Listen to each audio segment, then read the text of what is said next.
The Battle of Verneuil, 1424, the day England almost won forever. In the long and brutal rhythm of the 100 Years' War, few days carried such a quiet sense of finality as August 17th, 1424. On a broad stretch of land near the small Norman town of Verneuil, two exhausted coalitions met not for glory but for survival. When the dust settled, England stood victorious, not merely on the battlefield, but on the brink of something far more dangerous, permanent domination of France. Verneuil has often been called the Second Agincourt, yet this comparison understates its meaning.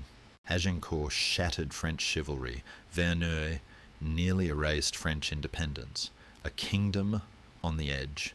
By 1424, France was a fractured body. The Treaty of Troyes, 1420, had declared the English king heir to the French throne, disinheriting the Dauphin Charles. Paris lay in Anglo-Burgundian hands. Normandy was firmly English.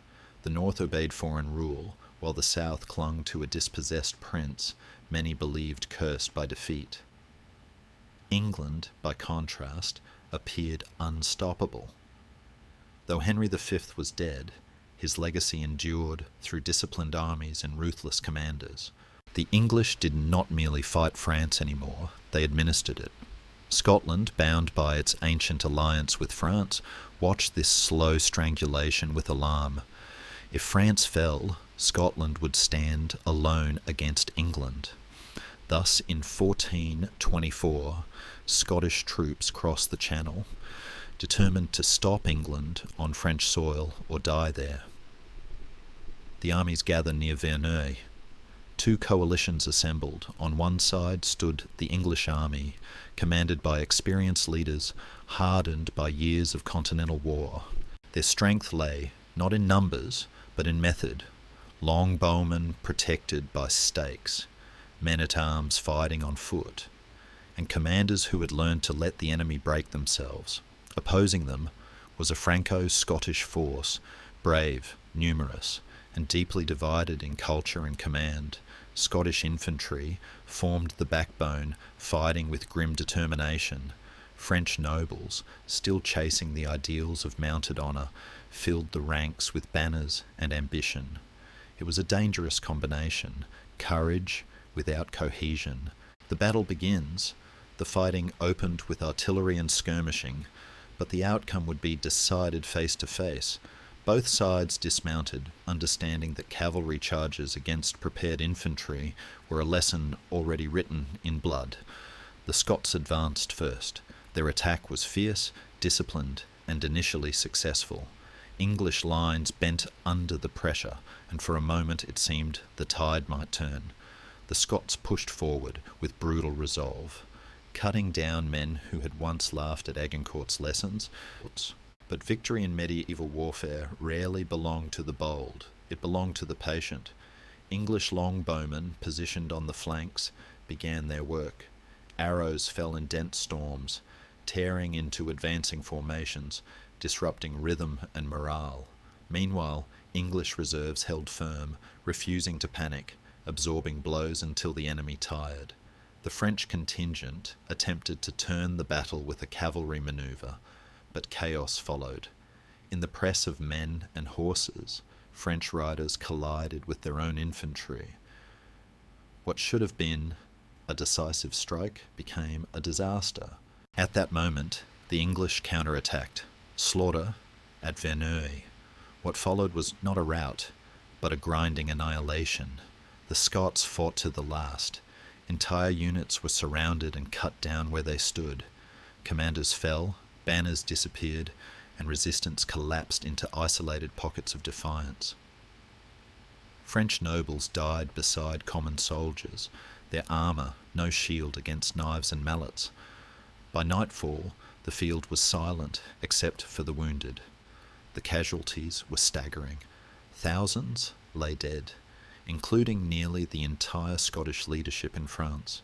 It was one of the bloodiest battles of the war, so lethal that chroniclers struggled to describe it without horror. For England, it was total victory. Why Verneuil mattered more than Agincourt. Agincourt had shocked Europe. Verneuil nearly ended it. With the Franco-Scottish army destroyed, England faced no serious military resistance in northern France. Normandy was secure. Paris was safe. The Dauphin's cause looked finished, his allies dead, his reputation broken, his future uncertain. For a brief, terrifying moment, English rule over France seemed inevitable. Had England consolidated more carefully, had politics matched military success, France might never have recovered. The victory that could not last, and yet England did not win forever. The very completeness of the victory planted seeds of complacency. Resources were stretched thin. Alliances frayed. English commanders governed foreign lands that despised them, relying on garrisons and fear rather than loyalty. Within 5 years, a young peasant woman would appear, claiming divine guidance. Her name would become inseparable from France's survival. Joan of Arc would ignite a revival that no army at Verneuil could foresee. Legacy of a forgotten day. Today, Verneuil is rarely remembered outside academic circles. It lacks the mythic imagery of Agincourt or the romance of Orleans. Yet, in terms of consequence, it stands among the most decisive battles of medieval Europe. It was the day England came closest to ruling France, not as a conqueror, but as a permanent master. And it was also the day that proved a final truth of the 100 Years' War. Victory alone was never enough. Without legitimacy, unity, and belief, even the most crushing triumph could fade into history. At Verneuil, England won the battlefield. History, however, was already preparing a different ending. Now, let the resonance of that ending settle in your mind as we drift backward, away from the history books and into the living, breathing moment. Close your eyes, let your shoulders drop, let the tension of your own day dissolve into the twilight of another century. Imagine the air is warm and smells faintly of dry wheat and heated iron. Before you get comfortable, take a moment to like the video and subscribe, but only if you genuinely enjoy what I do here. Let me know your city and local time in the comments so we can see where everyone is listening from. We are stepping into the long shadow of 1415, a shadow cast by the Battle of Agincourt that has stretched across 9 years of bruised and battered history to reach us here in the summer of 1424. It is essential to understand that for the people living in this moment, Agincourt was not a memory. It was a ghost that refused to leave the room. There is a common myth that medieval wars were constant frenzies of violence, but the truth is quieter and sadder. War was a dull ache, a heavy atmosphere that hung over the harvest and the marketplace. In 1424, France feels less like a kingdom and more like a great house that has been slowly demolished, room by room. The dual monarchy is the political reality of the day, a strange and ambitious experiment where the crowns of England and France are united on a single head, but that head belongs to a baby. Henry VI is less than 3 years old, an infant king who likely cares far more about a dropped wooden toy than the conquest of Normandy, proving that sometimes the most powerful person in the room is the one who still needs a nap. Yet behind this infant stands the terrifying machinery of English administration, a system that functions with a cold, rhythmic efficiency that frightens the French almost more than the English longbows. Historians still argue whether this union of the two crowns was a doomed colonial fantasy or a viable political project that only failed due to bad luck, but to the French in the south it felt like the end of the world. The Dauphin Charles, the disinherited heir, sits in his makeshift capital of Bourges, paralysed by a melancholic inertia, watching as the English solidify their grip on the north. The roads are quiet, dusty, and dangerous. The shadow of Agincourt whispers that English archers are invincible, that God has chosen the island nation to rule, and that resistance is not just difficult, it is arguably sinful. It is in this heavy, humid atmosphere of inevitability that we find ourselves, standing on the edge of a summer that will decide everything. The air is thick with the static of a coming storm, and though the fields of Verneuil are currently empty, the history of Europe is marching toward them, one heavy step at a time. If the infant King Henry VI was the fragile vessel of English ambition, his uncle, John of Lancaster, Duke of Bedford, was the iron band that held the barrel together. To understand the Battle of Verneuil, we must first sit quietly in the presence of this man. Arguably the most capable, diligent, and exhausted administrator to ever wear the English rose. History often remembers his older brother, Henry V, as the Golden Warrior, the charismatic star that burned too bright and vanished too soon. But it was John who was left to sweep up the ashes and build a house from them. Imagine him now, not on a battlefield, but in a high-ceilinged room in Paris, the stone walls draped in heavy tapestries to keep out the chill of an early spring. It is late, always late, and the jug is working by the light of a beeswax candle that smells faintly of honey and soot.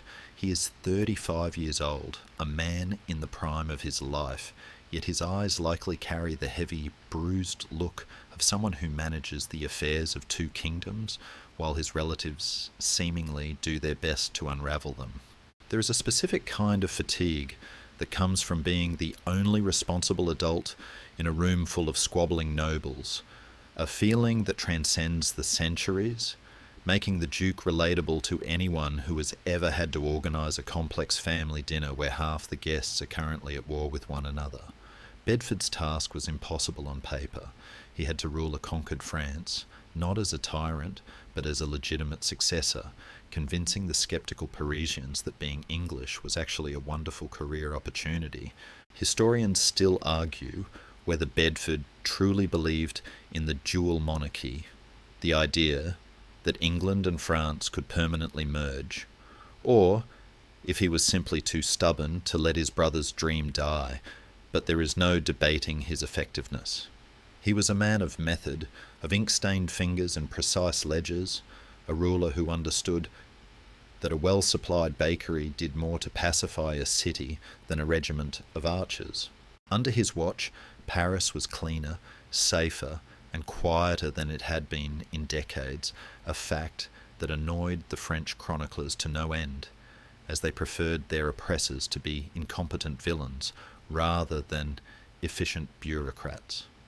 But beneath the velvet of his administration lay the steel of the Plantagenets, cold and unyielding.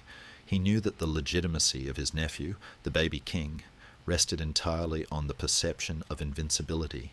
If the English lost a battle, the illusion would shatter, and the French countryside, currently subdued by a mixture of fear and fatigue, would rise up like a sudden tide. This is why the news drifting up from the south in the summer of 1424 troubled him so deeply. The Dauphin Charles, the disinherited prince, was no longer just sulking in his pyjamas in the Loire Valley. He was gathering strength. Worse, he had purchased a new weapon, one that the English feared far more than French knights, the Scots. The old alliance between France and Scotland was the geopolitical headache that never went away, a pact that ensured whenever England looked south, someone would poke them from the north. Now, thousands of Scottish soldiers, grim, hardy men, who treated fighting the English as a national pastime, were pouring into France, led by the Earl of Douglas. Archibald Douglas was a man of immense reputation and notoriously bad luck, a commander who had lost an eye and a testicle in previous battles, but seemingly none of his enthusiasm for violence. Bedford realised that this was no longer a policing action. It was an existential threat. If the Scots and the French could coordinate effectively, they could push the English into the sea.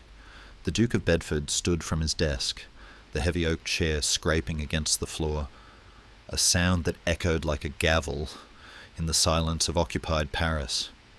He would not wait for them to come to him. He would gather the garrison, summon the captains, and march out to meet them. It is a testament to his character that he did not panic. He simply organised. He called for the Earl of Salisbury, the Earl of Suffolk, and the old war dogs who had fought at Agincourt, men who spoke the language of the longbow and the stake. There is a deep, resonant sensory quality to the mobilisation of a medieval army that is often lost in the dry recitation of dates, the smell of oil on chainmail, the groan of wagon axles under the weight of arrows, the sharp, metallic taste of anticipation in the air. Bedford moved his forces with a terrifying deliberation, stripping Normandy of its defenders to create a field army capable of one decisive stroke. He knew the risks. If he lost at Verneuil, there were no reserves, no backup plan, and likely no boat home. He was betting the entire dual kingdom on a single day of violence. Yet, as he rode out of Paris, clad in armour that gleamed with the dull lustre of well-maintained steel, he projected an air of absolute calm. This was the Bedford style. No grand speeches about band of brothers, just a quiet, lethal competence that assured his men that the logistics were handled. The pay was coming, and the victory was inevitable. He was a regent of iron, not because he was cruel, but because he was unbreakable. As the English columns wound their way through the lush green countryside of Normandy, passing orchards heavy with unpicked fruit and villages that had learned to keep their shutters closed, the Duke's mind was likely turning over the geometry of the coming engagement. He was not a gambling man, yet he was walking toward the highest stakes table in Europe. The summer heat was beginning to build, baking the dust of the roads into a fine, choking powder that coated the tongues of the soldiers, a taste of the dry earth they would soon be asked to defend or die upon. And somewhere to the west, the Scots were sharpening their pikes, bringing with them the mists of the Highlands and a burning desire to settle old scores. The board was set, the pieces were moving, and the regent of iron rode silently toward the destiny he had engineered, unaware that the collision to come would nearly break the very anvil he had spent his life forging. While the Duke of Bedford was meticulously organising the machinery of occupation in the dusty streets of Paris, a very different kind of force was gathering in the cold grey swells of the Atlantic Ocean, emerging from the mist like a fleet of ghosts sent by a desperate history. To understand the gravity of Verneuil, we must turn our eyes to the sea and witness the arrival of the army from the mist, a migration of warriors that remains one of the most romantic and tragic episodes of the Middle Ages. They came from the glens and the highlands, from the rocky coasts of the Lothians and the deep valleys of the borders, thousands of Scottish soldiers cramming onto transport ships, bound for a land most had never seen, to fight a war that was technically not their own. Yet, in the tangled web of medieval politics, the survival of France was the survival of Scotland. The old alliance, that ancient stubborn pact between the thistle and the lily, dictated that whenever England clamped its jaws around the throat of France, Scotland would kick England in the shins. But this was no mere border raid. This was a full-scale expeditionary force, arguably the largest Scottish army ever to fight on the continent. Historians still debate the exact numbers, oscillating between 4,000 and 7,000 men, but the emotional weight of their arrival was immeasurable. Imagine the scene as they made landfall at La Rochelle, the salt-crusted ships groaning against the docks, the smell of tar and wet wool mixing with the warm, spicy scent of the French summer, and the sudden, overwhelming noise of bagpipes cutting through the humid air, a sound so alien and piercing that it must have stopped the local seagulls in mid-flight. Leading this formidable host was Archibald Douglas, the 4th Earl of Douglas, a man whose reputation was as massive and scarred as his body. Douglas is a fascinating character to sit with in the dark. He was a giant of a man, missing an eye from a previous battle, and he possessed a resume that was simultaneously impressive and alarming. He was known among the whispers of the court as the Tyneman, or the loser, because he had a distinct talent for losing battles, yet somehow always managing to survive and increase his power.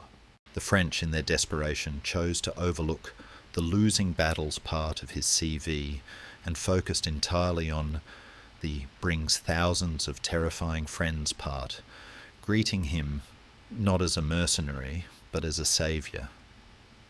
There is a gentle dark humour in the fact that the Dauphin Charles, a man paralysed by indecision, pinned his hopes on a general famous for bad luck, proving that in times of crisis optimism is often just despair in a fancy hat. But the Scots brought something the French desperately needed: aggression.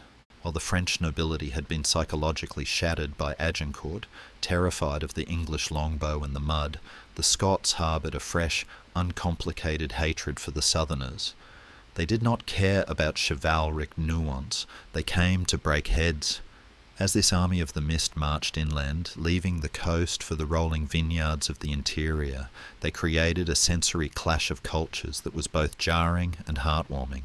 The French chroniclers, often snobbish even in defeat, viewed their new allies with a mixture of awe and appetite-related horror, describing the Scots as mangeurs de moutons et buveurs de vin, eaters of mutton and drinkers of wine, which, to be fair, was an accurate assessment of their logistics.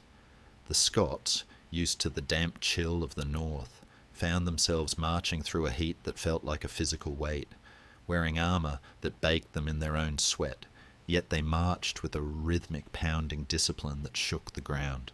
The juxtaposition of the rough, guttural Scots dialect crashing against the fluid, melodic French language must have made the campfires sound like a confusing argument between a cello and a chainsaw, yet a bond formed in the smoke of those fires.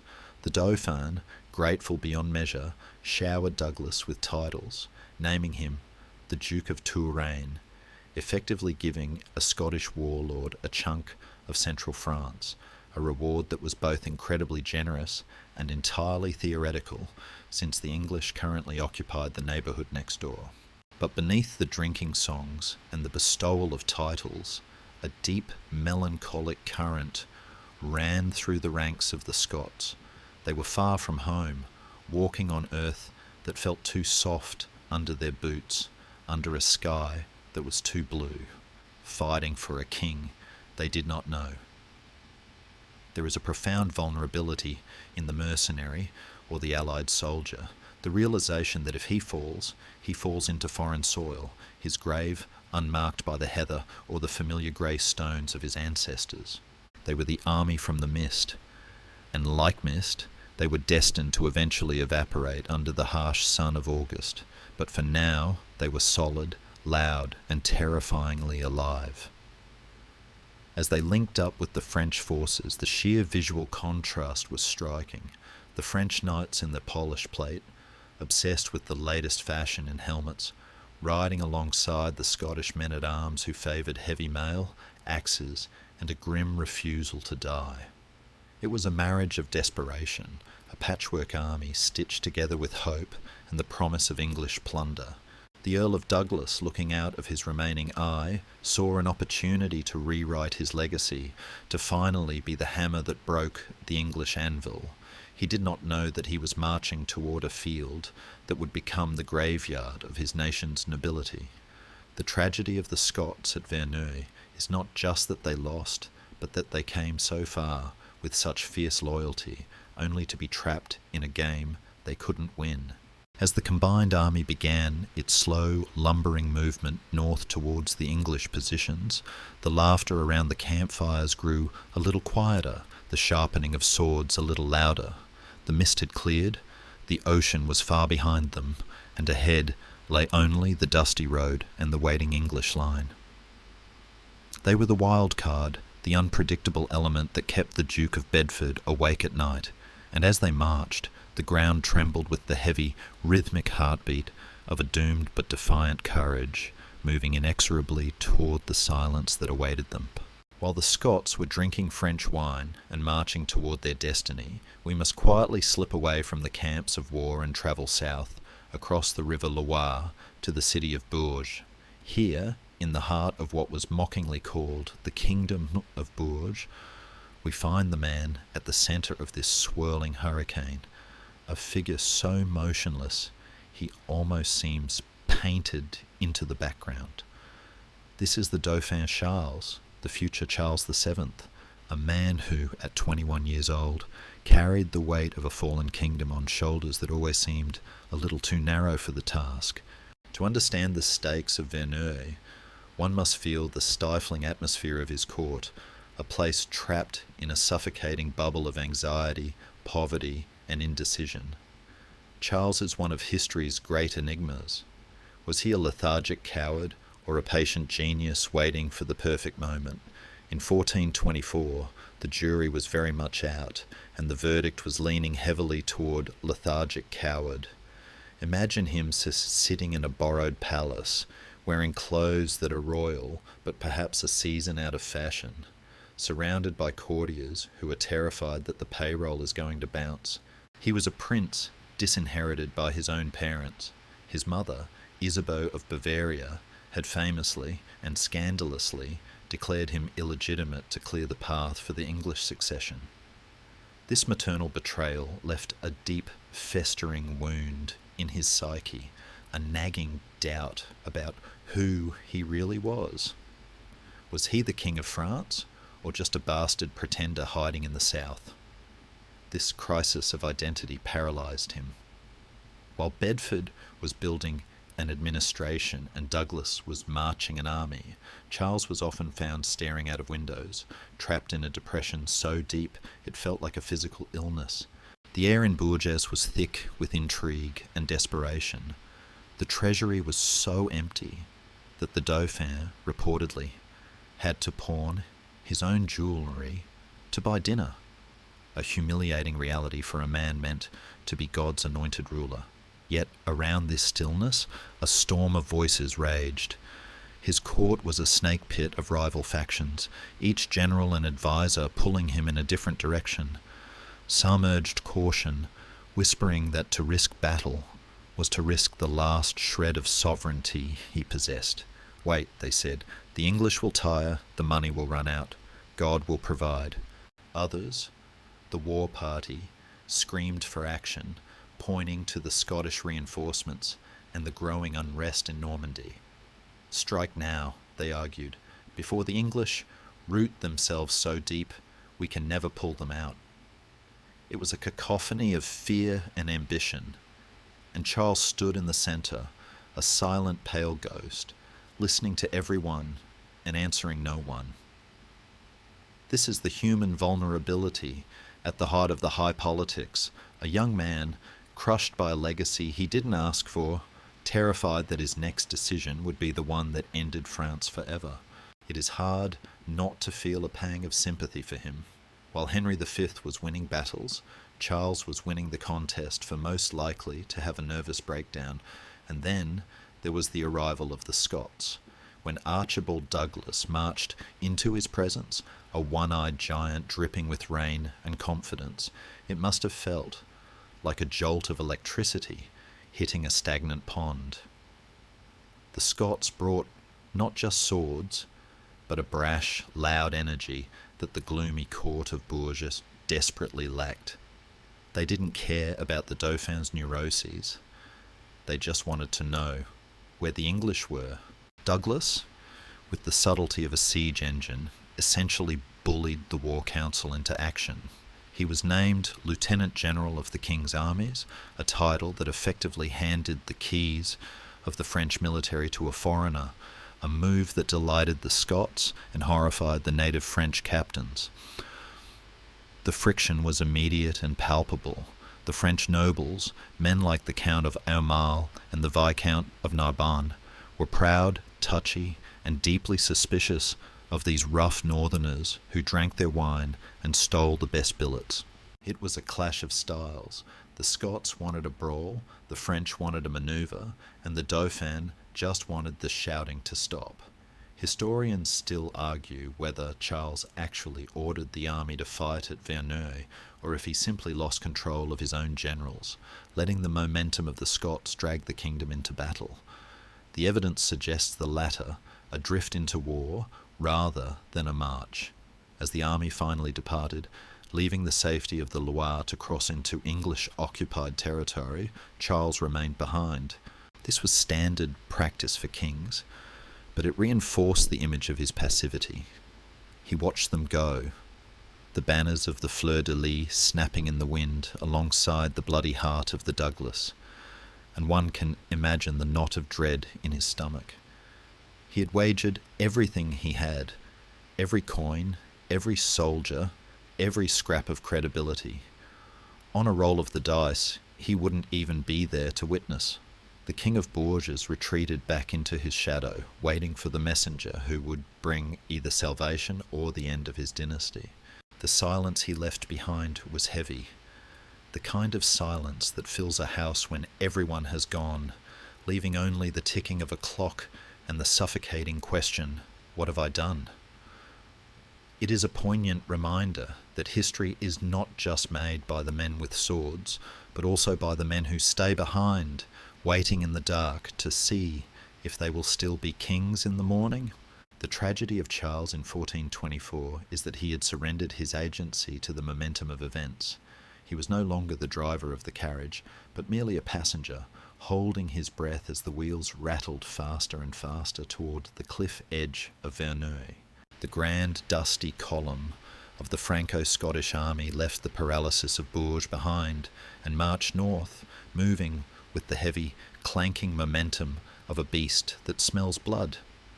Their destination was the castle of Ivry-la-Bataille, a fortress with a name that seemed to grimly predict its own future, for La Bataille literally means the battle.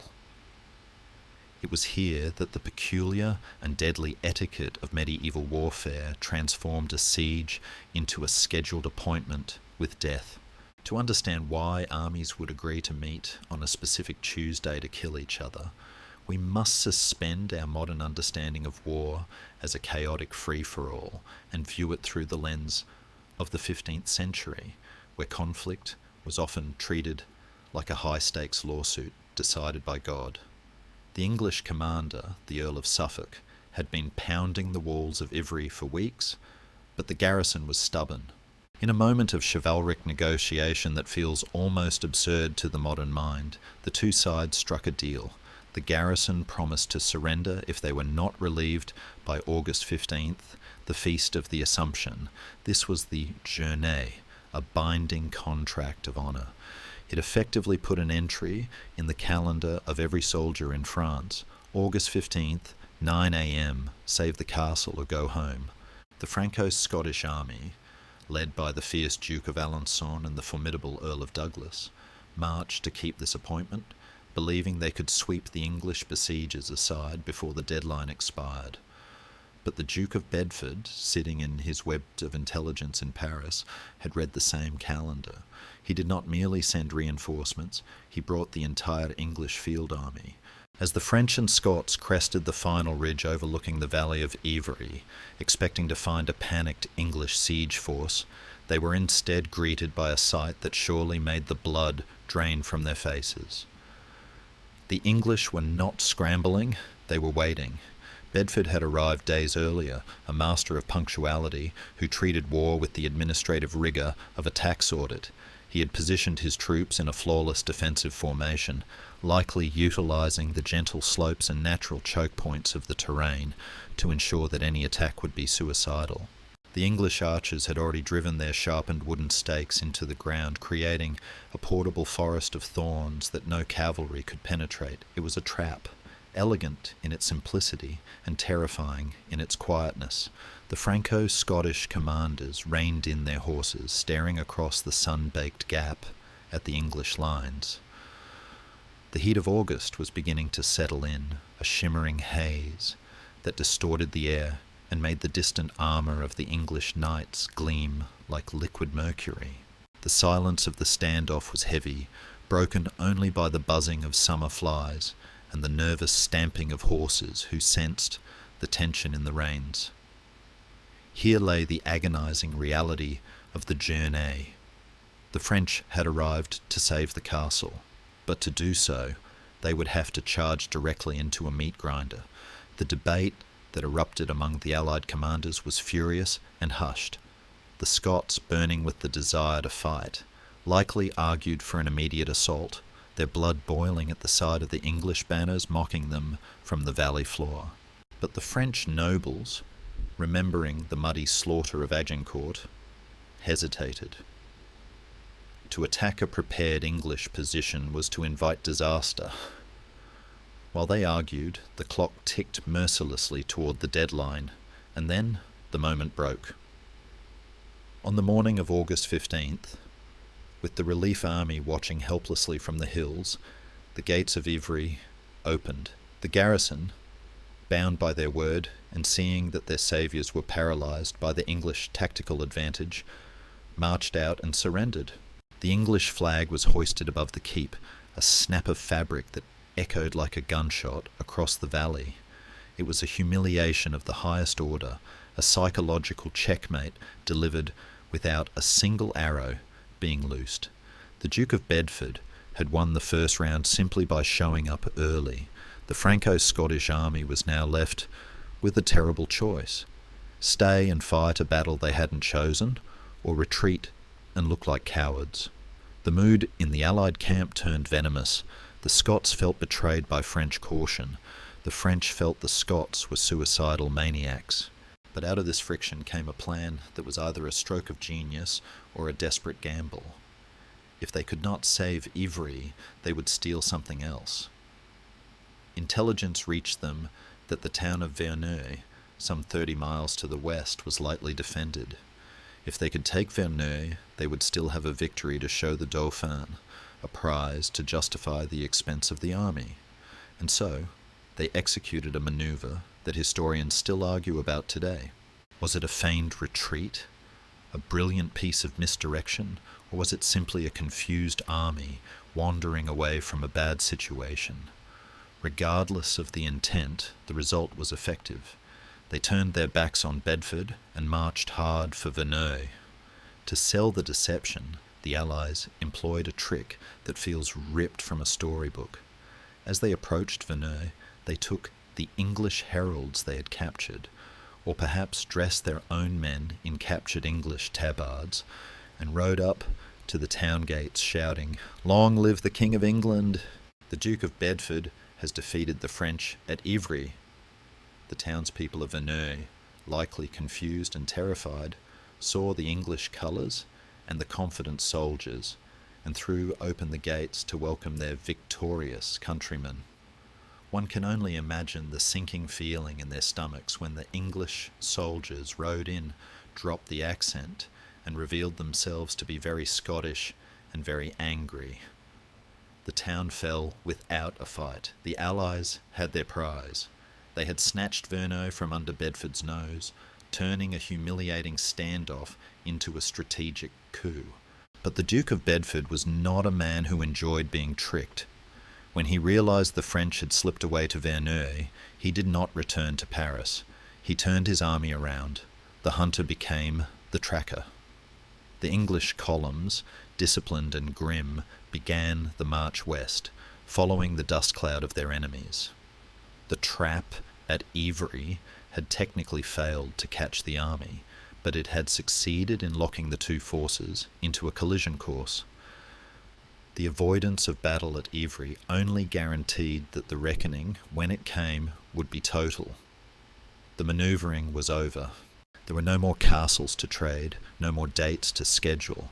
There was only the open field outside Verneuil, baking in the sun, waiting for the heavy tread of thousands of men who were slowly realising that they had run out of room to run.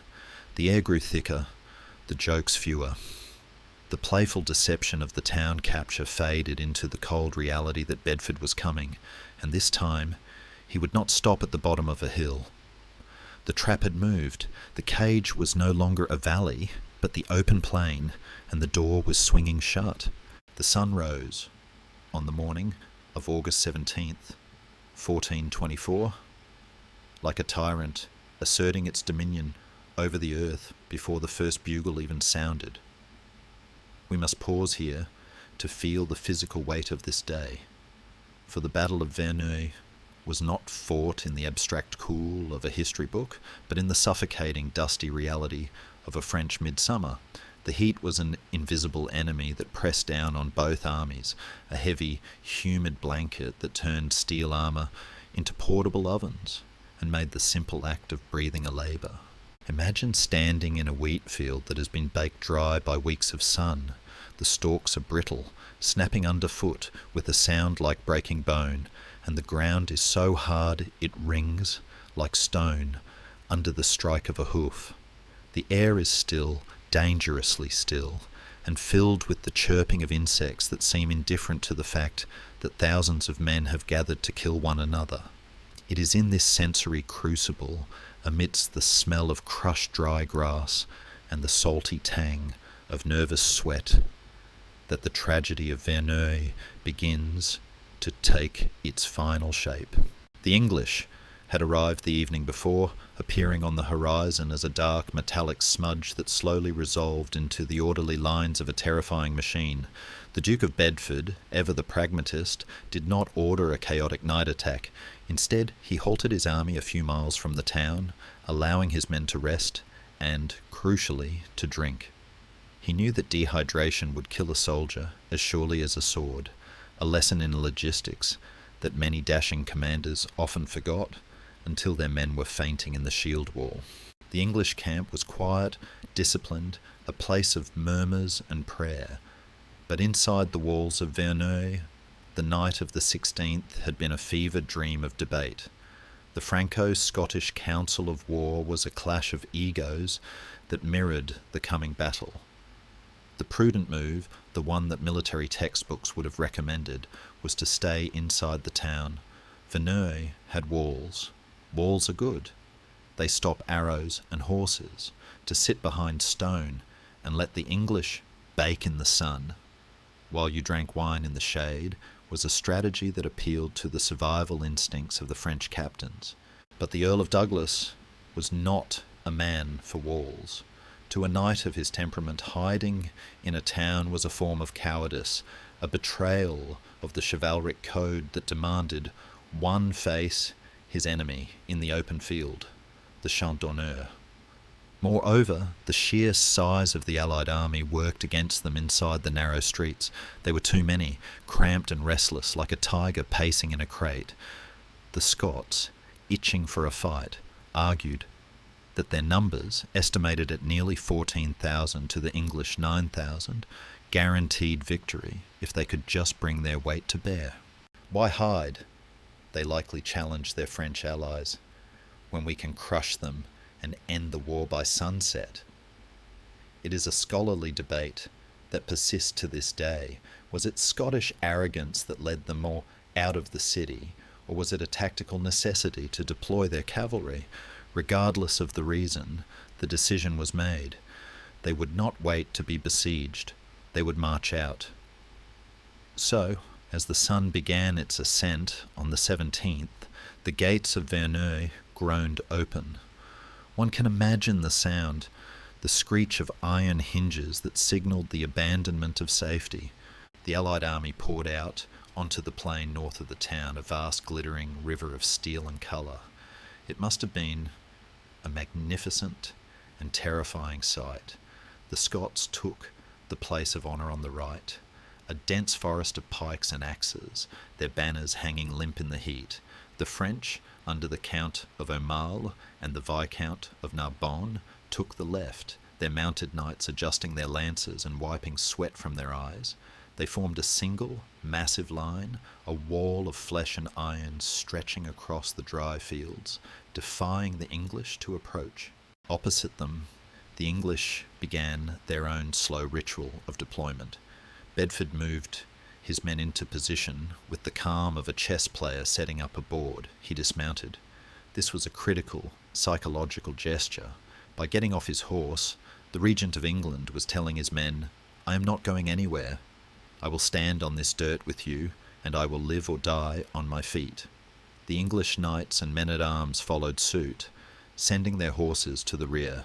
This created a profound sense of solidarity, erasing the class divide between the noble on his charger and the archer in his padded jack. They became a single solid block of infantry, anchored by the famous longbowman on the wings. There is a grim intimacy to the moments before a medieval battle that is often overlooked. The armies were now facing each other across a flat, open expanse of heath, perhaps only a few hundred yards apart.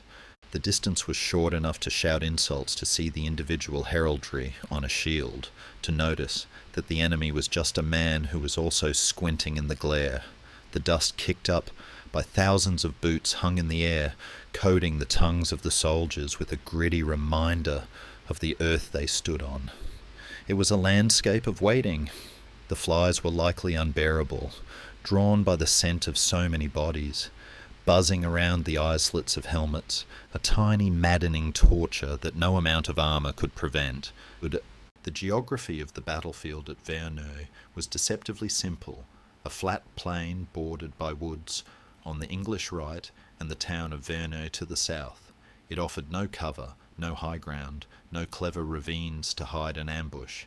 It was a killing field in the purest sense, a blank canvas on which the violence would be painted without obstruction.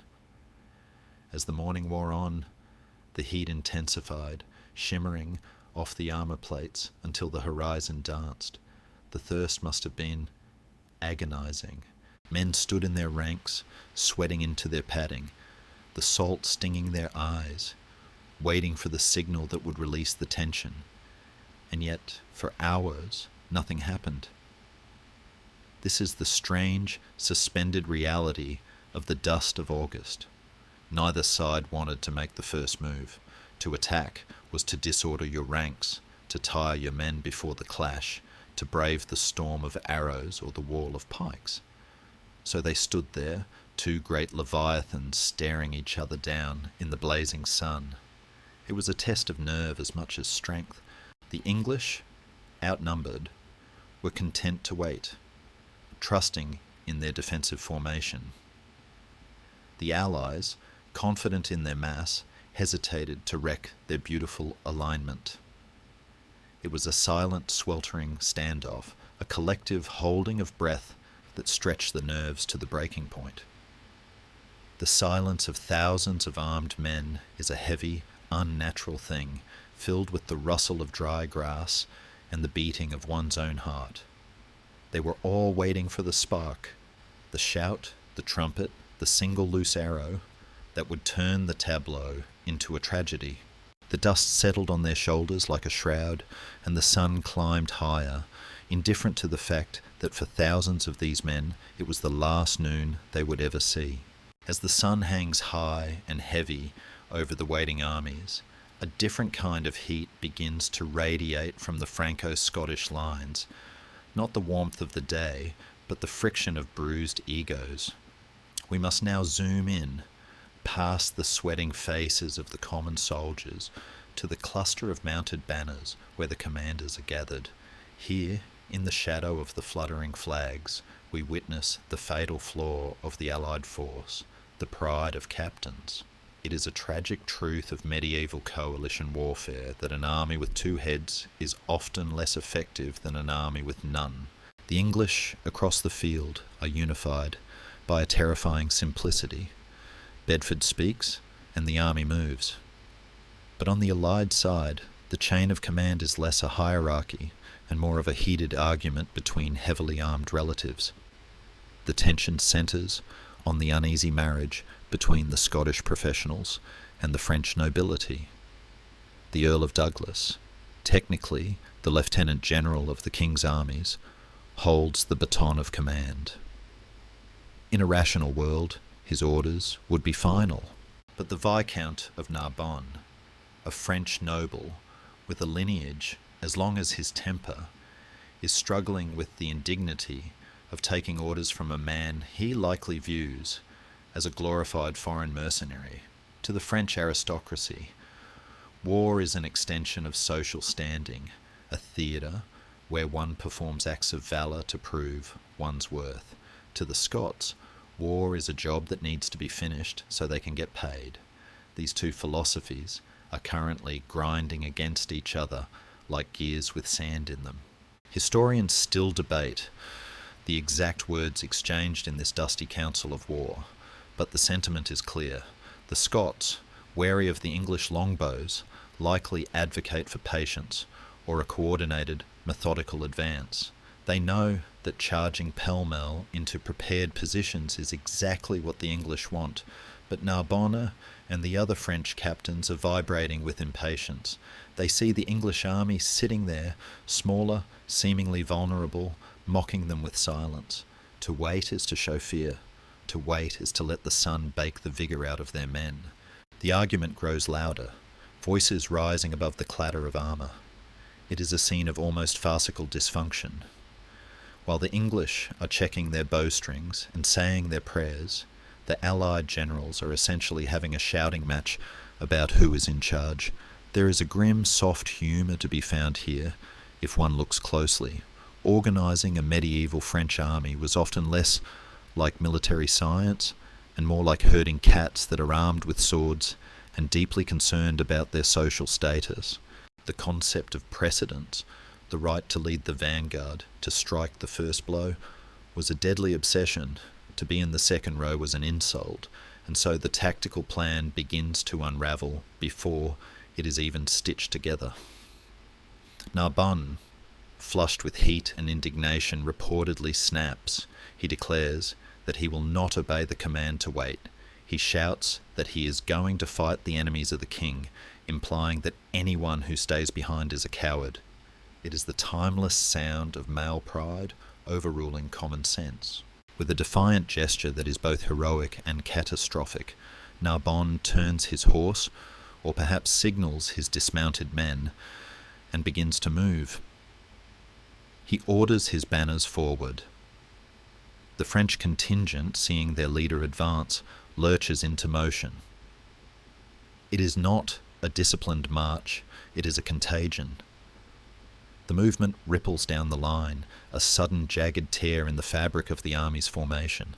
The Earl of Douglas, watching this unfold from the right wing, must have felt a cold pit of dread open in his stomach. He is now trapped in a prisoner's dilemma. If he stays put, the French will advance alone, get surrounded and be slaughtered, leaving the Scots to face the English next. If he follows, he abandons his defensive plan and commits his men to a disjointed attack on the enemy's terms. He likely curses, a sharp, guttural sound lost in the rising noise of the army, and makes the only choice he can. He orders the Scots to advance. If they will go, he might have muttered, then we must go with them. And so, the pride of captains dictates the rhythm of the battle. The Allied army does not surge forward like a single wave. It stumbles forward like two drunk men tied together. The coordination is gone.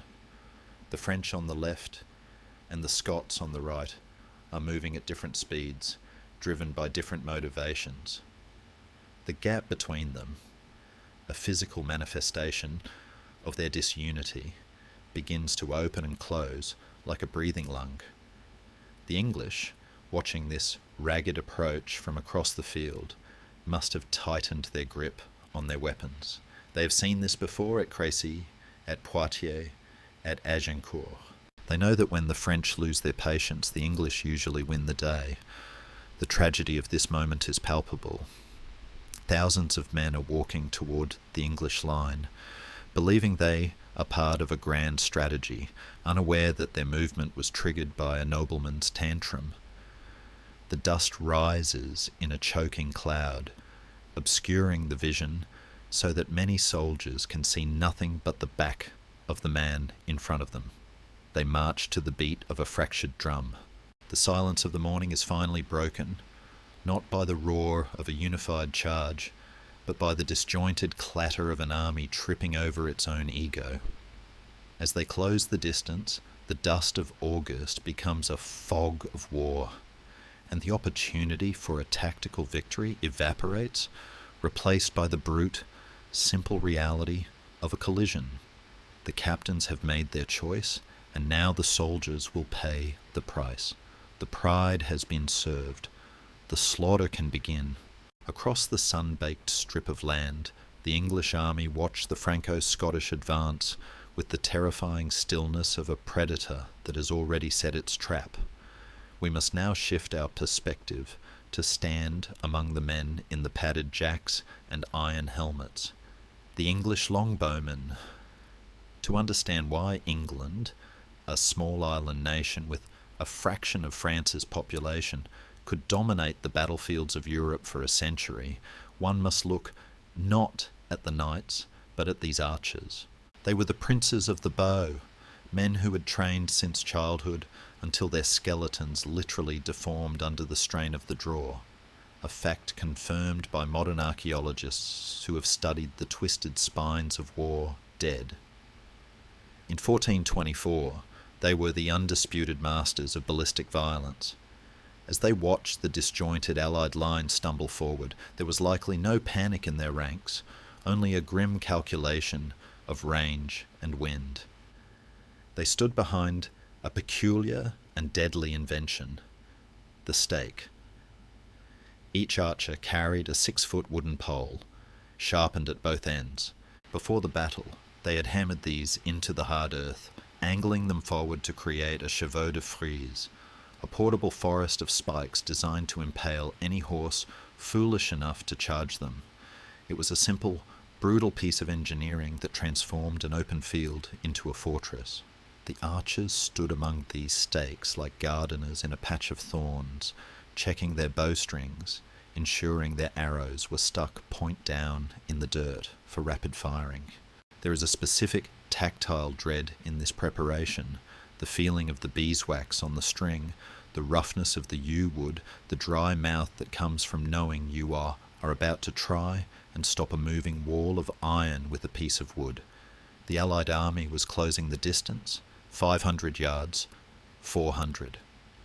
The ground began to tremble, a low-frequency vibration that travelled up through the soles of the English boots. The noise of the enemy, the clatter of thousands of pieces of armour, the shouting of captains, the heavy breathing of the Scots, grew from a murmur to a roar. And still, the English waited, the discipline required to stand still while a horde of screaming men runs at you is unnatural. It goes against every survival instinct the human brain possesses. But the English system was built on this discipline. They knew that to loose too early was to waste arrows. To loose too late was to die. The commanders walked the line, their voices low and steady, holding the leash on the violence. "Hold," they would say. "Hold for the mark." The air above the English line seemed to tighten, charged with the potential energy of thousands of bent yew staves. Then at the precise moment when the individual faces of the enemy could be distinguished, perhaps at around 300 yards, the order was given. It was not the cinematic shout often depicted in films, but likely a rhythmic signal, a ripple of command that unleashed the storm. Knock, draw, loose. The sound of a mass volley of longbows is often described by chroniclers as a hiss, but this does it a disservice. It was a roar, a sudden violent displacement of air that sounded like the tearing of a giant sheet of silk. Thousands of white-fletched arrows leaped from the English line, climbing into the blue sky, hanging there for a heartbeat like a flock of deadly birds, before turning their iron heads downward. Downrange, the effect was catastrophic. The arrow storm did not just kill, it hammered. The heavy bodkin points, designed to punch through plate and mail, hit the advancing ranks with the force of sledgehammers. Men were knocked backward, stumbling into those behind them. Visors were pierced, shoulders shattered, thighs pinned to saddles. The hiss of the launch was replaced by the wet thud of impact and the clatter of steel on steel. It was a rain of iron that did not stop.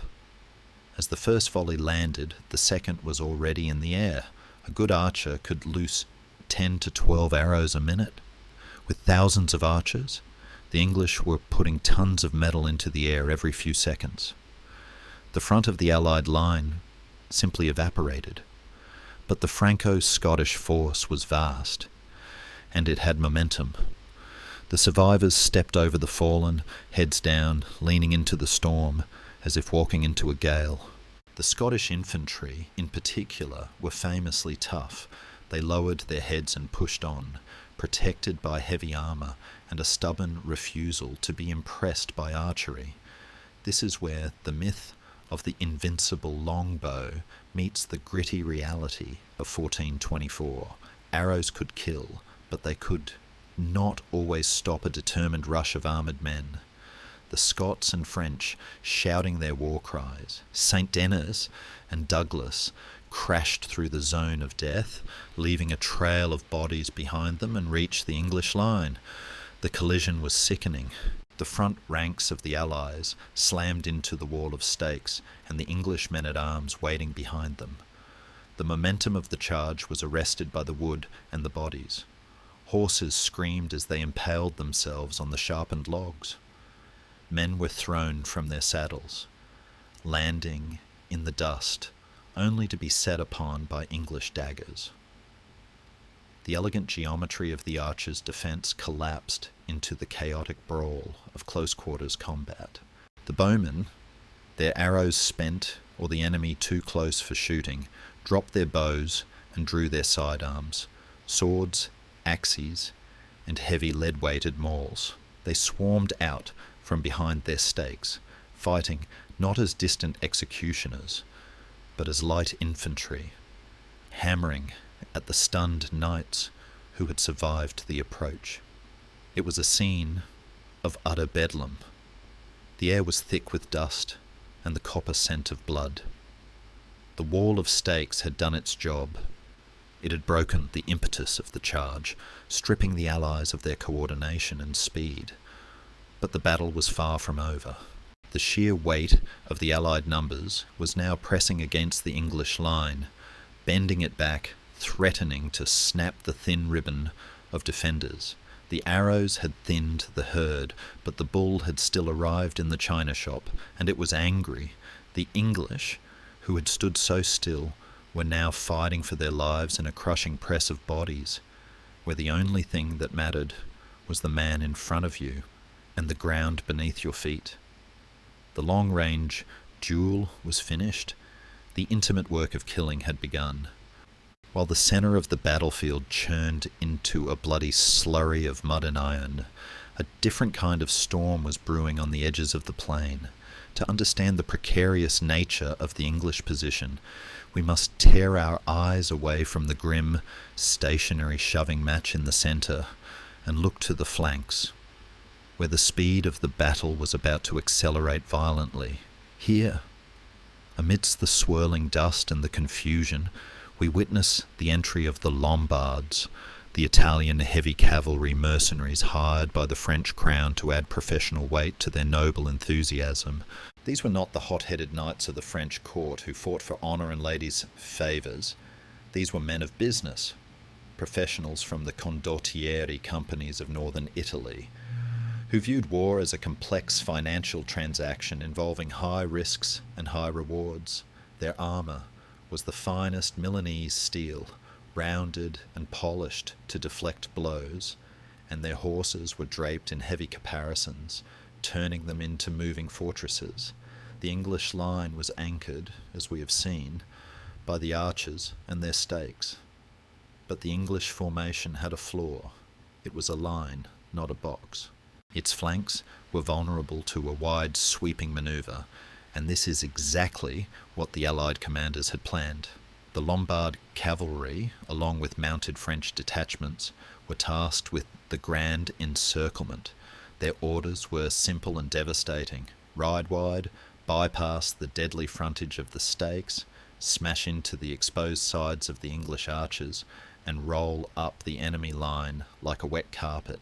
It was the move that could win the war in a single hour. If the archers broke, the English infantry in the centre would be surrounded, and the slaughter would be absolute. As the signal was given, the ground on the periphery of the battle began to shake.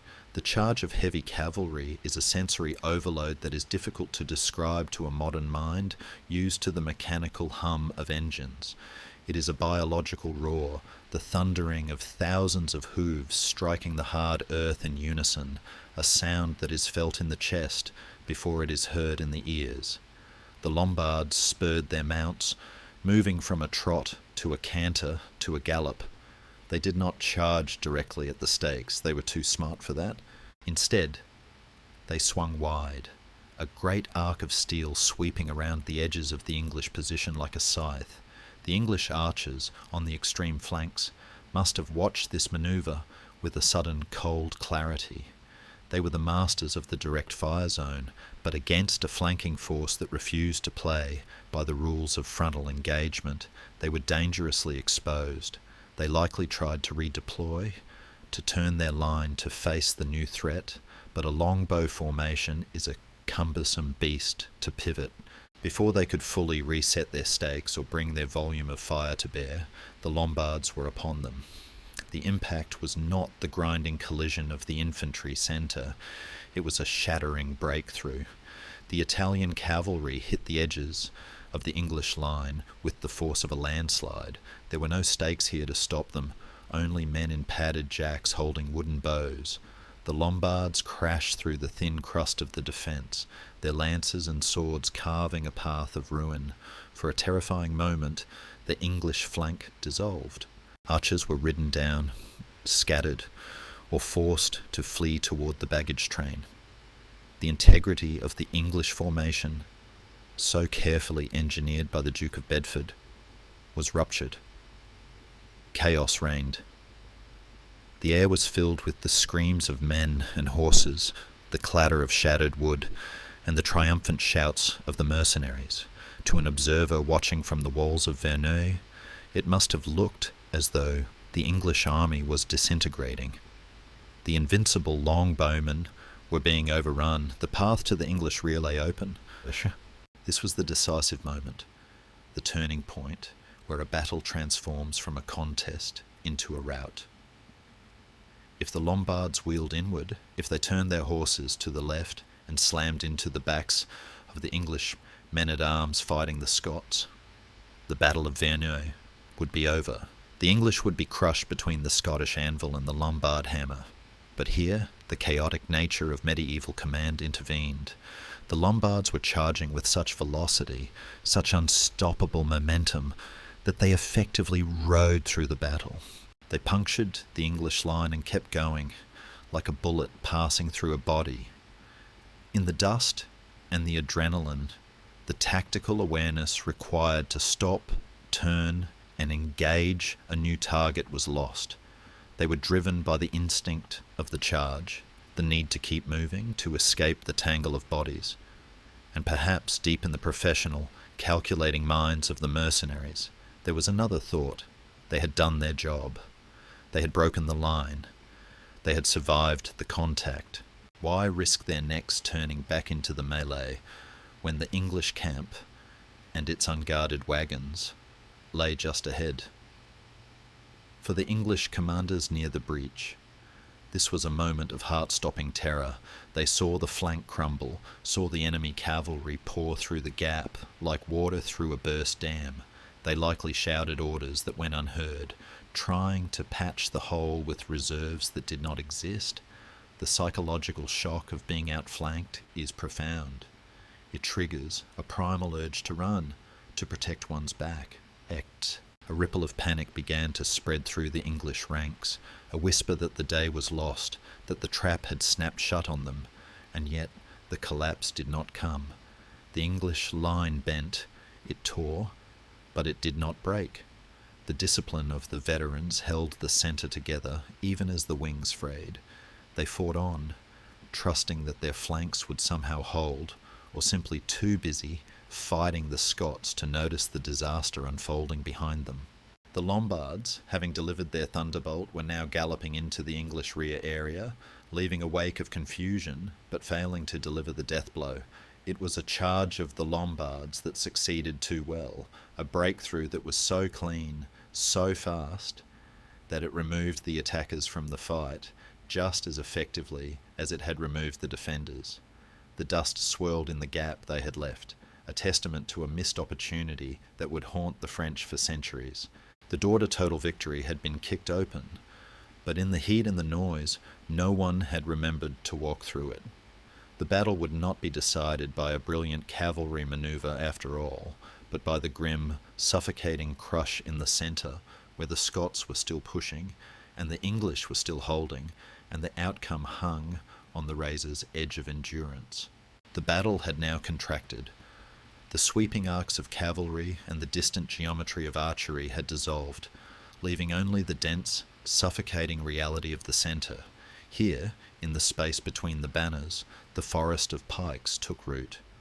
We must step into this forest now, though the air is unbreathable and the light is dim. The Scottish infantry, 1,000 strong, had survived the arrow storm and the stakes to deliver their primary argument, a massive, coordinated shove of heavy timber and hate. To understand the terror of this moment for the English defenders, one must visualize the weapon that defined the Scottish way of war. These were not the short spears of a town militia.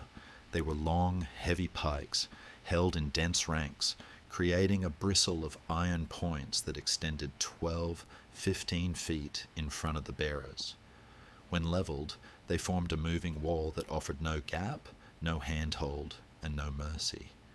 The collision of the Scottish column with the English centre was not a sharp, metallic clang, but a dull, thudding crash, the sound of tons of armour meeting tons of armour. It was the bad war, the guerre mortelle.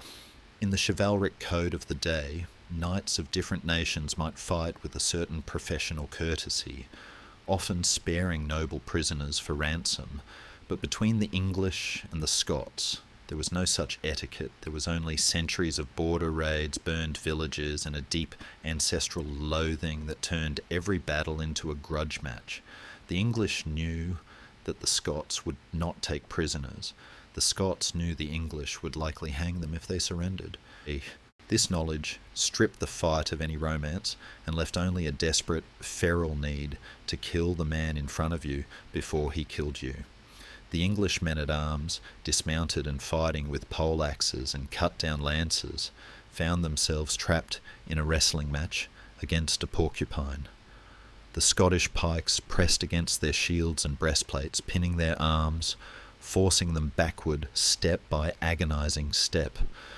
This was the push of pike, a grinding, sweating scrum where individual skill mattered less than sheer collective weight. The rear ranks of the Scots leaned into the backs of the men in front of them, driving the formation forward like a piston. The English line groaned under the pressure. Men slipped in the dust and blood, trampled by friends and foes alike. To fall was to die. The heat in the centre of the press must have been hallucinatory. Encased in steel, with the sun beating down from above and the body heat of thousands radiating from all sides, soldiers fought on the edge of heat stroke. Visions narrowed to the dark slit of the visor. The smell was a potent cocktail of wet rust, leather, and fear. Breath came in ragged, hot gasps that tasted of recycled air. In this crushing intimacy, the battle ceased to be about kings or dauphins. It became a claustrophobic nightmare of elbows and knees, of trying to find the inch of space required to swing a hammer or thrust a dagger. And the English were losing. This is the moment where the narrative of English invincibility usually falters. The Scottish attack was so ferocious, so incredibly heavy, that the English centre began to buckle. The sheer mass of the Douglas column was driving a wedge into the heart of Bedford's army. The English standards dipped and swayed. The shouts of St. George were being drowned out by the guttural roar of the Scots. If the line broke here, if the English centre split, the army would be cut in two, and the battle would become a massacre. The Duke of Bedford's men, veterans of a dozen campaigns, were being walked backward by the sheer fury of the old alliance. It is a testament to the discipline of the English that they did not run. They gave ground, yes, but they did so grudgingly, fighting for every foot of dry Norman grass. They hacked at the shafts of the pikes with their axes, trying to lop off the iron heads to get at the men holding them. They grabbed the spears with gauntleted hands, trying to wrestle them aside. It was ugly, industrial work. There were no flashing swords or cinematic duels here. It was men clubbing each other with lead weights and stabbing at armpits and groins, the brutal weak points of the armour. Historians often overlook the psychological horror of facing a pike block. It is a faceless enemy. You cannot see the man killing you. You can only see the hedge of points. It feels inexorable, like a tide coming in. For the English soldiers, who had spent the morning confident in their defensive position, the realization that they were being physically pushed off the field must have been terrifying. The stability of their world was literally being shoved away. The dust kicked up by the struggle rose in a choking column that obscured the sun, creating a twilight at noon, a grey limbo where the only reality was the pressure of the shield and the scream of the dying. Yet within this forest of pikes, the seeds of the Scottish defeat were unknowingly being sown. The deeper they pushed into the English line, the tighter the press became. The Scots were compressing themselves, packing their ranks so closely together that they could barely lift their arms. They were becoming a solid block of humanity, powerful but immobile. They had momentum, but they lacked flexibility. They were winning the shoving match, but they were trapping themselves in a killing zone where they could not turn, could not manoeuvre, and could not see what was happening on the wings. They were driving the English back, but they were also driving themselves into a pocket, unaware that the jaws of the trap, the English reserves and the regrouping archers, were still waiting to snap shut. The forest was dense, dark, and deadly, but every forest has an edge, and the Scots were blindly marching toward a clearing where the rules of the push would no longer apply. While the Scots were grinding the English centre into dust, and the fate of nations hung on the slipping of a boot in the mud, a bizarre and tragic parallel drama was unfolding in the English rear. To understand why the Battle of Verneuil did not end with the total destruction of the Duke of Bedford's army, we must follow the galloping hooves of the Lombard cavalry as they rode out of the smoke of the breakthrough and into the sunlight of the English camp. This moment, often reduced to a footnote of mercenary greed, is in fact one of the most psychologically revealing episodes of the war. It lays bare the chasm between the medieval ideals of crusade and the gritty reality of the contract soldier. The Lombards, led by captains who viewed war not as a sacrament but as a business, found themselves in the unique position of holding the English army's life in their hands. They had shattered the flank. They were behind the enemy lines. A single coordinated charge into the unprotected backs of the struggling English infantry would have been the coup de grace. But as they pulled their foaming horses up from the charge, wiping the dust from their visors, they saw something that appealed to them far more than tactical glory: the wagons. The English baggage train was a massive, sprawling city of canvas and wood, parked safely, or so it was thought, behind the lines. It contained the logistics of a kingdom on the move: barrels of salted beef, spare sheaves of arrows, chests of coin for the soldiers' pay, and the personal plate and valuables of the English nobility. To a Lombard mercenary, whose loyalty was rented by the month, this was not a supply dump, it was a jackpot. The calculation was instantaneous and devastatingly cynical. If they turned back to fight, they might die. If they attacked the wagons, they would certainly get rich. The choice between death for the Dauphin and a comfortable retirement in Milan was, for them, no choice at all. And so, the grand encirclement became the great robbery. The violence that followed was of a different character than the grim struggle in the centre. It was sharp, cruel, and chaotic. The defenders of the baggage train were not armoured knights. They were pages, grooms, priests, and the varlets who tended the horses.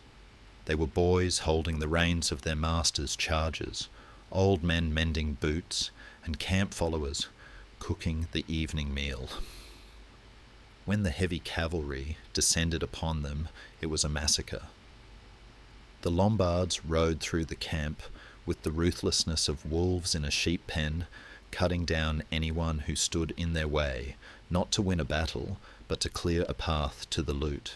The air filled with the sounds of panic, the high-pitched screams of the unarmoured, the splintering of wagon wheels, the tearing of canvas. The mercenaries used their lances to pry open crates, spilling silver cups and gold florins into the bloody dust. There is a grotesque absurdity to the image. While a few hundred yards away, men were suffocating in a crush of pikes for the future of France. Here, the supposed saviours of that future were stuffing their saddlebags with English silverware. It was a betrayal of the highest order, yet it was entirely predictable. The Lombards had been hired to fight, yes, but in the unstable economy of the 15th century, payment was often theoretical. Here was payment in hard currency, tangible and immediate. Historians still argue whether this was purely an act of undisciplined greed or a misinterpretation of the battle state. Some suggest the Lombards genuinely believed the English were already defeated, that the breakthrough on the flank was the end of the resistance, and they were simply claiming the spoils of victory a little early. "The English are broken!" they might have shouted to justify the looting. "To the victors go the spoils!" But this defence rings hollow against the reality of the continued fighting. The roar of the battle was still audible. The dust cloud was still rising. They knew the fight was raging, and they chose to ignore it. The psychological impact on the English army, however, was paradoxical. As the rumours of the attack on the baggage train drifted forward, whispers of, "They are in the rear. They are taking the horses," it should have caused a panic. And indeed, for the wavering troops on the broken flank, it was a terrifying confirmation that they were surrounded.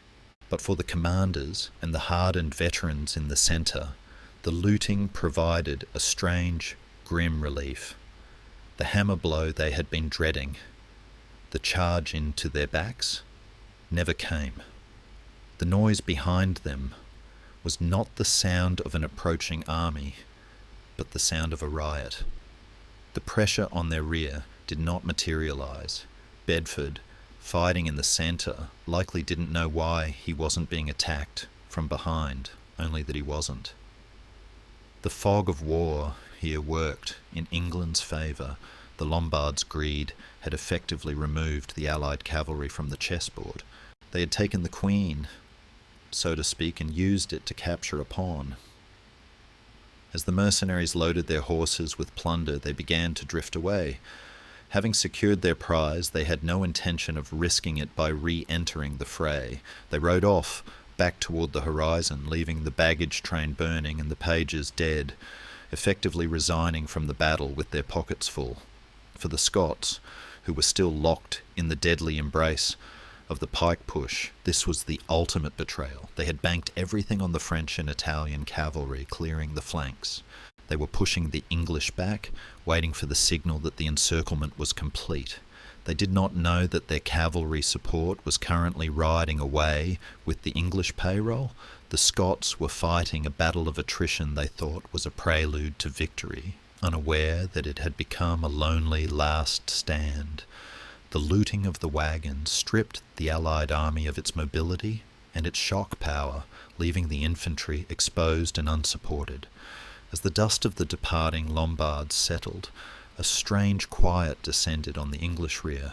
The surviving pages crept out from under the wagons, weeping over the bodies of their friends. The fires crackled, consuming the tents and the supplies.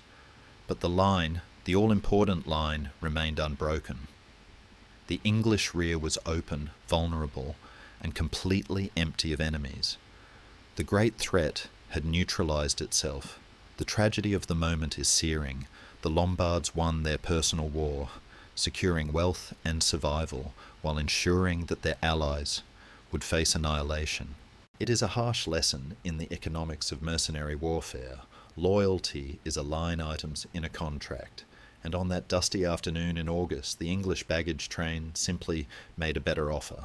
The battle had now lasted for nearly an hour, an eternity, in the high-intensity anaerobic burst of medieval combat.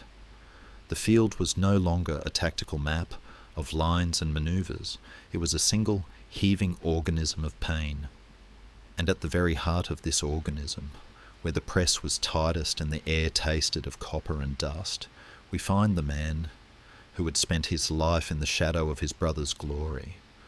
We find John of Lancaster, Duke of Bedford, holding a heavy two-handed poleaxe, fighting for the survival of his nephew's kingdom. To understand why the English line held when it should have broken, we must look not at the abstract concept of morale, but at the physical reality of the regent of France standing his ground in the mud, hacking at the wall of Scottish pikes with the rhythmic, terrifying efficiency of a woodcutter felling a tree. History has often painted Bedford as the administrator, the man of ink and parchment, contrasting him with Henry V, the man of the sword. But on this day, the distinction vanished. Bedford was a Plantagenet, and the blood of conquerors ran hot in his veins.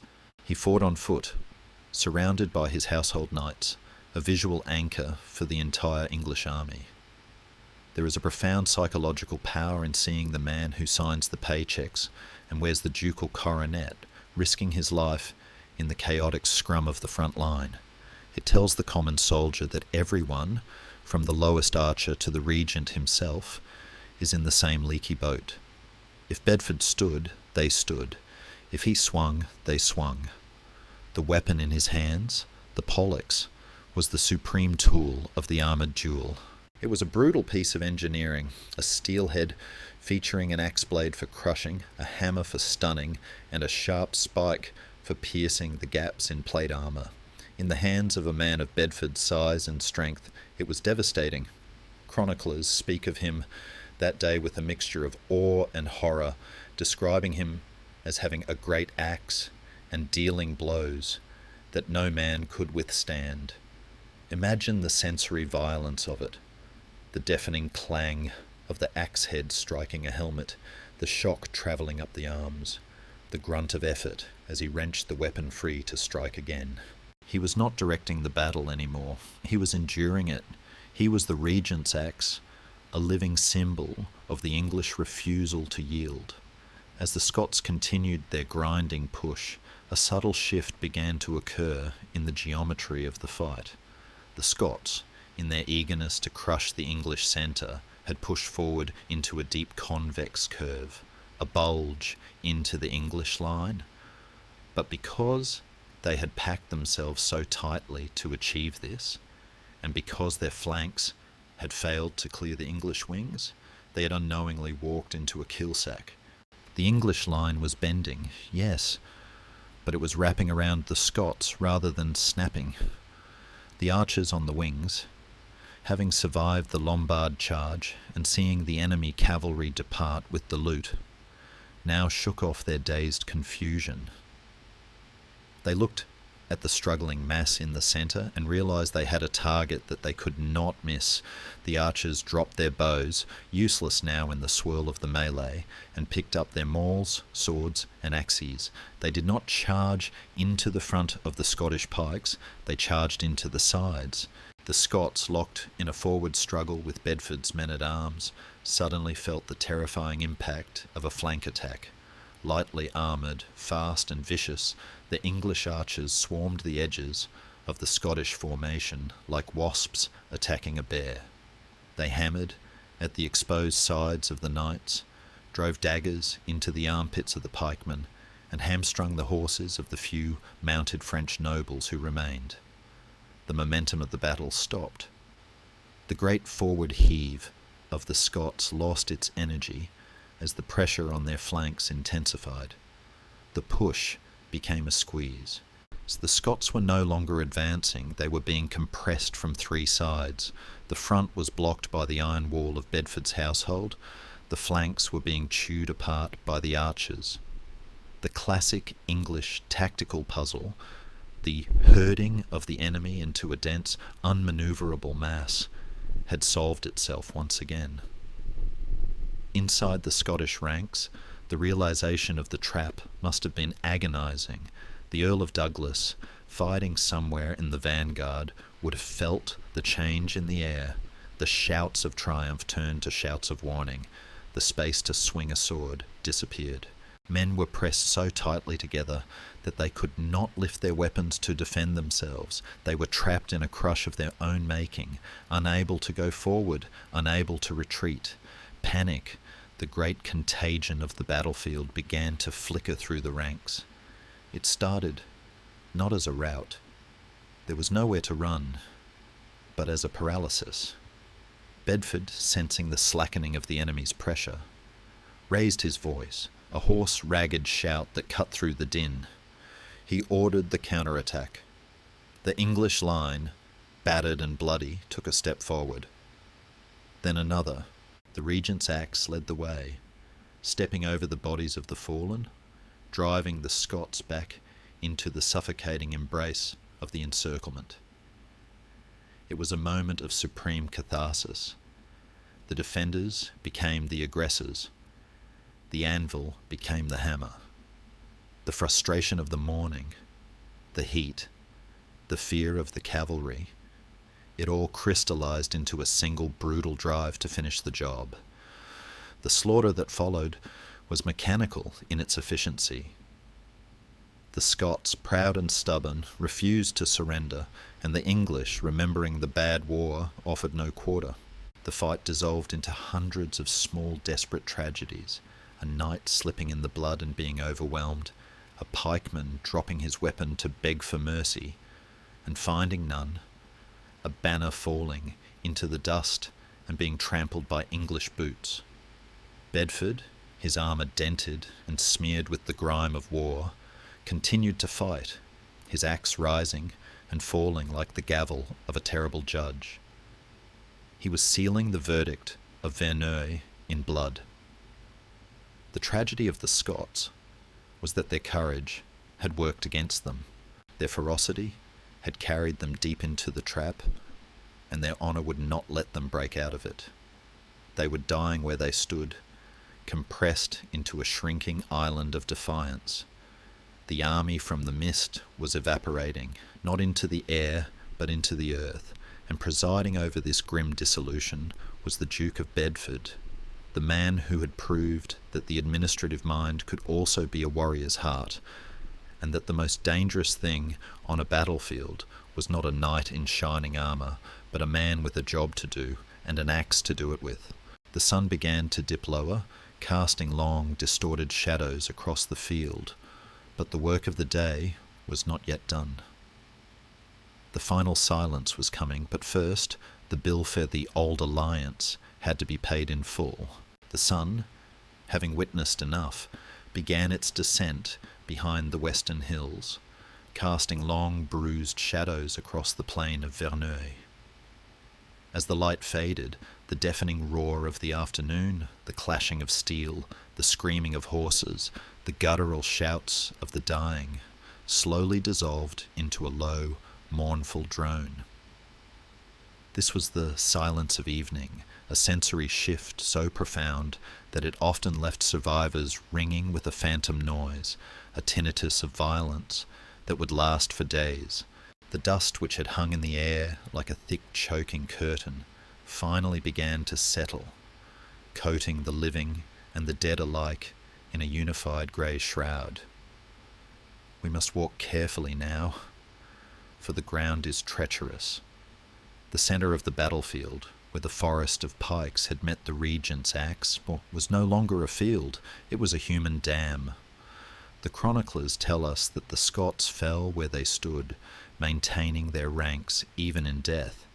It is a chilling image, concentric circles of bodies lying shoulder to shoulder, a testament to a discipline that had survived the collapse of hope. They had not run. They had been surrounded, compressed, and annihilated. The Earl of Douglas, the one-eyed giant who had marched from the mist to save France, lay somewhere in that tangled heap, his wars finally over. Beside him lay the Earl of Buchan, the Constable of France, and nearly the entire Scottish military leadership. The old alliance had not just been defeated, it had been decapitated. The scale of the slaughter was staggering. Contemporary estimates vary, as medieval numbers often do, ranging from 4,000 to 7,000 dead on the Allied side. But the specific tragedy of Verneuil was the quality of the dead. This was not a levy of peasants. This was the flower of Scottish chivalry and the most aggressive voices of the French court, the Count of Aumale, the Viscount of Narbonne. The men who had argued for the attack in the heat of the morning were now silent.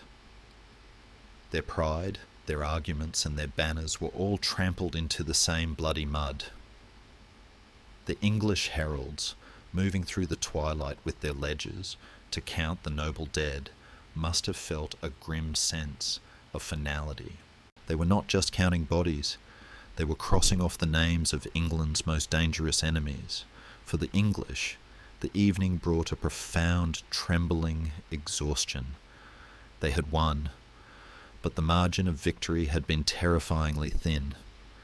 Men leaned on their bloodied weapons, too tired to cheer, staring blankly at the ruin they had created. The Duke of Bedford, removing his helmet to let the cooling air touch his sweat-soaked hair, looked out over the field.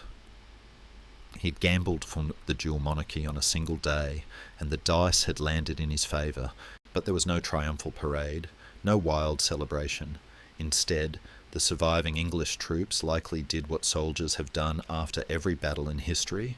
They looked for their friends, they drank water that tasted like life itself, and they collapsed onto the earth, grateful simply to be breathing. There is a sombre intimacy to the aftermath. The adrenaline that fuels the killing fades, leaving behind the raw, physical reality of pain. The cries of the wounded, ignored in the heat of the melee, now rose to fill the silence.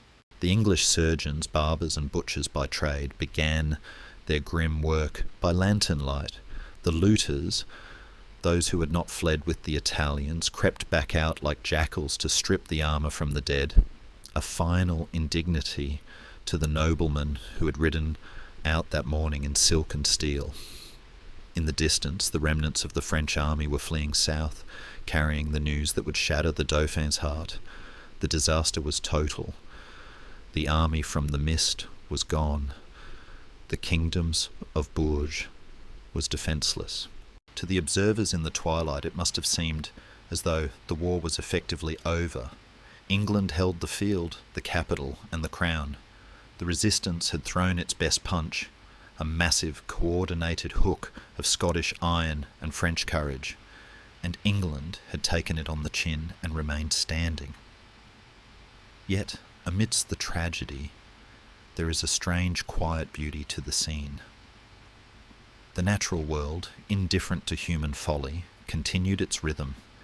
The crickets began to chirp in the undisturbed grass at the edge of the field. The stars appeared, one by one, looking down on the wreckage with cold, distant eyes. The silence of evening was not empty. It was heavy with the presence of history turning a page. The Battle of Verneuil was done. The shouting was over. The accusations of the captains, the panic of the pages, the fury of the charge, it all drifted away like smoke, leaving only the stillness of the dead and the deep, dreamless sleep of the victors. The day that England, almost won forever, had ended, and as the moon rose over Normandy, it illuminated a landscape where the past lay broken, and the future seemed to belong entirely to the House of Lancaster.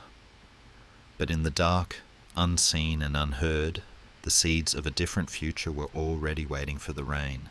The dawn that followed the carnage of Verneuil brought with it a strange and deceptive clarity.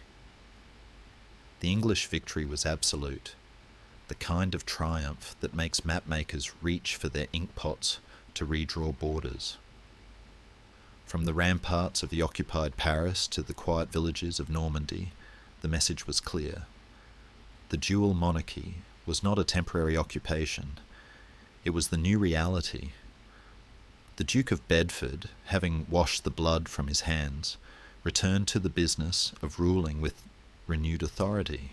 The Dauphin Charles, weeping in his southern exile, seemed less like a king and more like a ghost, haunting the margins of his own realm.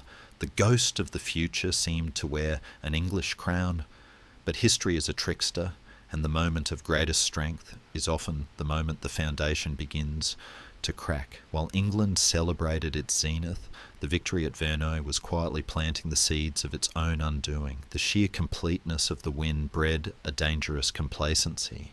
The English nobility, intoxicated by the belief that France was effectively conquered, began to turn their eyes inward, toward their own petty rivalries and ambitions.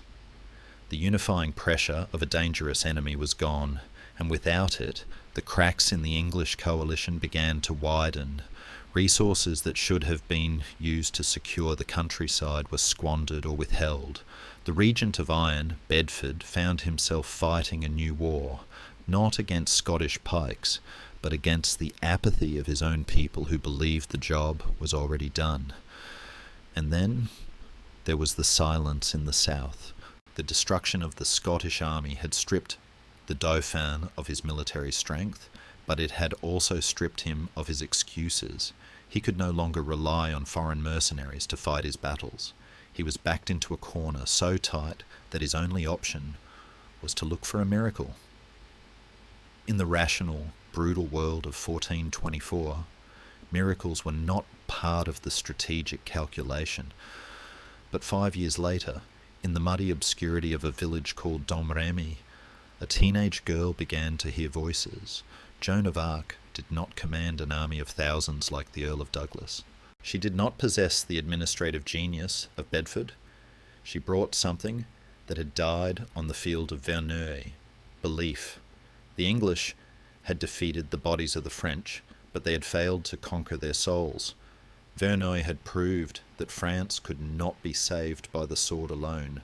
It had to be saved by a symbol.